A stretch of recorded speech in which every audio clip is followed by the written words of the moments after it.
Hello children, I am going to explain the second lesson from your economics book, People as Resource. Here the lesson talks about the population of a country if they are treated well. That means if they are provided with better education facilities, proper training, good medical facilities, they can become the human capital. And if not provided the same things, they can even turn into a burden or a liability.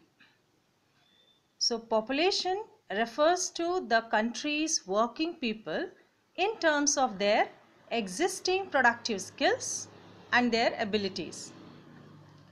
Normally, we look at the negative aspects of a large population, or we see to the darker side of a large population, like the problems of providing food to them, the problems of providing better education, better health facilities, etc. The same working people, when they get with their existing productive skills and abilities, they turn out to be the resources. And then they are further developed by becoming more educated, healthy, and this is how the human capital formation takes place.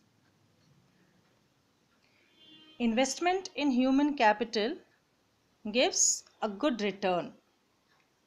So what sort of investment? Investment in terms of proper training through education, medical care, etc. etc.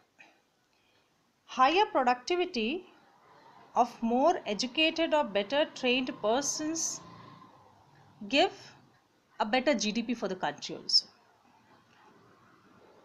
Human capital is best also because it can make use of the other resources, other available resources. It can make the other things useful. They are the producers as well as consumers. Now here further, let us learn how this the investment and the human resources in different forms adds value to the population. Here through the stories of two children from the same village, Simapur, we'll see that one is Vilas and the other one is Sakal.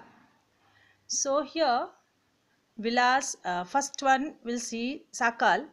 He's nearly 12 years old and two more siblings are there, Jitu and Situ. Father is Bhuta Chaudhary, who is an agriculturist, and his uncle Sham is idle, he doesn't work. Mother Sheila is a homemaker. Both father and mother, they were interested to teach Sakal. They wanted to provide him education. So they sent him to school. Then he took his higher secondary education from the school, and further his father persuaded him to continue his studies. He even took a loan in order to give him vocational course in computer. He was very meritorious child and he was interested in learning. Later he got a job in a private firm. There he designed a software which was acknowledged by his superiors, and he was rewarded with a promotion. Another case is of Vilas, who is 11 years old. His younger brother Mohan.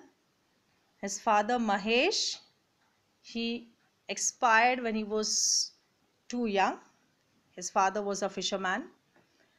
Mother Geeta, she started selling fish, and the fish she used to bring she bought the same fish from the landowner's pond.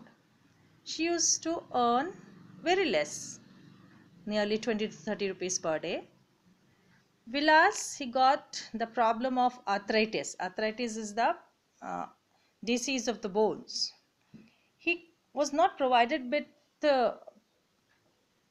a better medical facility because as we see that the income of the family was very less.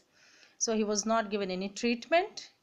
He even did not go to school because he did not have interest also. That was another thing. He started helping his mother. Then mother, later on, she fell sick because no other support for the family was there. Here the son, that is Vilas, had to sell fish, and he also started earning very less, meager income. Now we see here education added to the quality of labor.